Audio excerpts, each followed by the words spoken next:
One of the many questions I get asked about the time sector system is if you're not managing your projects in your task manager, where or how do you manage projects?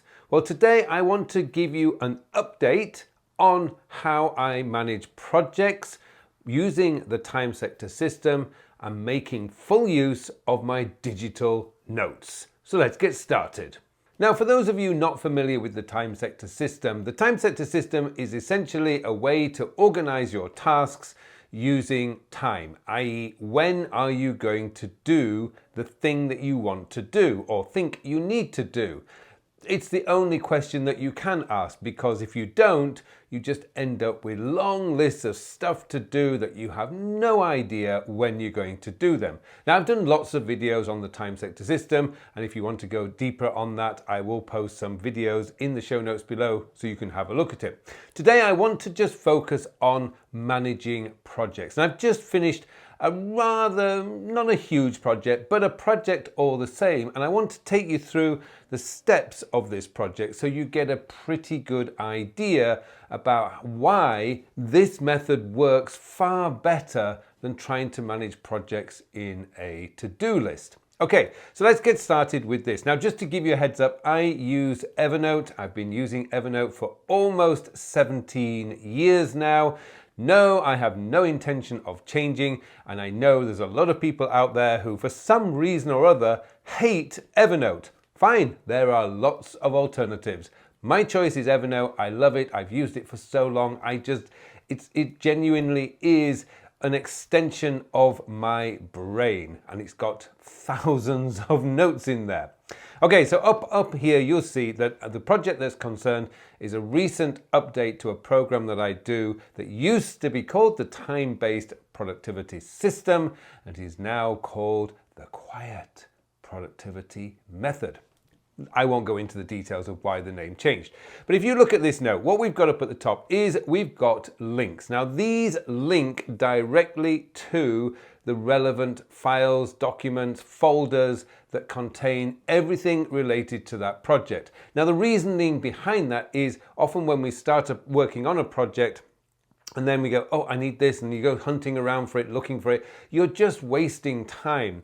I can pre-guess that by just putting the relevant links in there. And at the top up here, I've got my program iCloud folder, because I use iCloud for storing documents like this. So the iCloud folder is right there up at the top, followed by the Keynote file, because I do a lot of the design work in Keynote, a superb design tool that many people don't even consider. And then I've got worksheets which are in this program, which have been updated, and they also have their own unique folder. So I have quick access to all the documents related to this particular project. Next in line, and this is basically the template that I use for all my projects. Next in line, I have what's called the next actions area. Now, this particular project is split into two phases. The first phase is now complete, and you can see all the tasks in that have now been checked off. Now, the beauty of doing it this way, if I was doing this in a task manager, as soon as I check off a task, it disappears. Now, there are ways to go in and find it. There are ways, particularly in Todoist, which is the other tool that I use. I can actually turn on show completed tasks, but it's not the default, and it just basically disappears because it's a to-do list. Once you've done it, you don't need to see it again. That's the theory behind to-do lists. So I like to keep this here because every time I come to work on the project, I can just go in and say, yep, these are the things that I've done. This is great. Now I need to do the next one. So I'm about to start in the next week or two, phase 2. Now, going further down, because this particular project required videos to be recorded, I have put those in a different section. So I've decided this could be next actions, but I wanted to keep this clear because when I work on this particular project, I don't want to be distracted by other things. By the way, this is another reason why I actually use the collapsible subheading. So I can close the next actions, and that means that I'm not distracted by anything else that might capture my eye, and I really want to be focused on this one area. So one of the reasons why I actually separated out the videos to record. Next up, this is the bit which is kind of new. I didn't have this in previous videos that I've covered on working on projects. And this is what I call my project log. Now this is at the bottom because actually I don't need to see this when I'm working on the project. I only need to see this when I come back to working on the project. So the first thing I do, I can just quickly scroll down, look at the log and say, where am I at? What did I do last time? So the log is really everything that I've done and when I've done it whenever I work on the project. So in this particular case, you can see I've got 1, 2, 3, 4, 5, 6, probably I'm trying to quickly do this, 6, 7, 8, 9, 10, about 11 times I've touched this project to get it done. I don't log the hours, but if you want to, particularly if you're working with clients and you have to log your time, you could actually put in how long you spent on the project when you actually do this log. This project was for me, I don't need to log the time.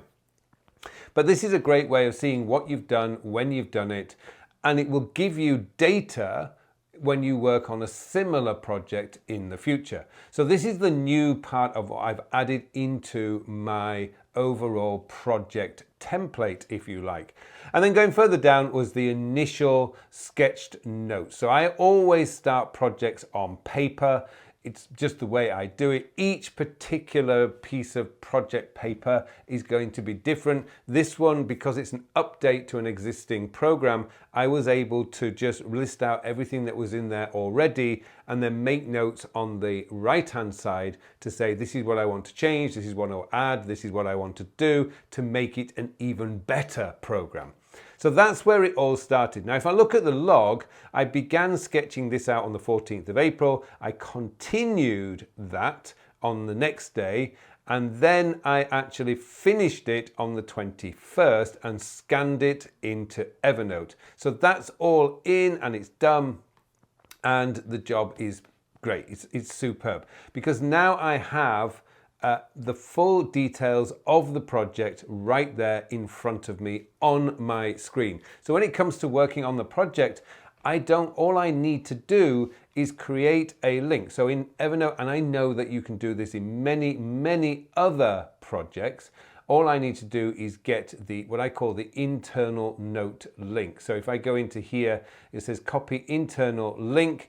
This can then be added into Todoist as so that when I see the task work on project or work on the 2026 Quiet Productivity Method project, all I need to do then is just click the link and boom, this project note will open. And that's it. That's how I manage my projects. Now, I have other projects where there may be some meeting notes in there, and you can see down here that I've got feedback notes, program title ideas, and what people have been saying. So I've got additional notes in there that are not relevant necessarily when I'm building the project, like recording the videos and adding the worksheets and stuff like that. But this is like reference materials. I keep them in the project folder so it's all together. And each project there will be different because it depends on the size of the project, how many people I'm collaborating with. So if I was collaborating on this project with somebody else, I would probably have a meetings note for that person. So every time we have a meeting, I would have a note on that so I can see what we discussed and when. And there you go. That's how I manage my projects.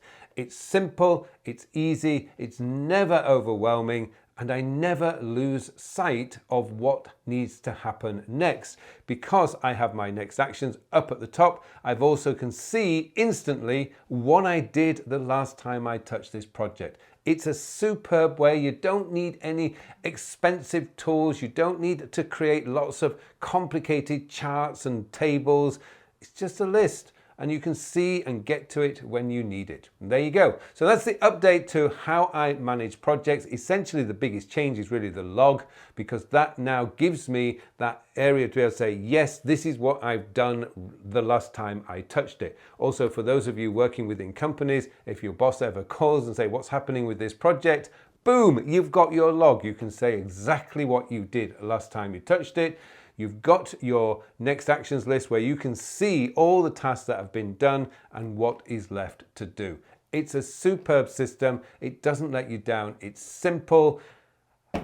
I don't know why more people don't do it. So there you go. I just wanted to give you that update. Thank you very much for watching this video. And if you want to see the original video on how I manage my projects, then this video up here is definitely the one to watch next.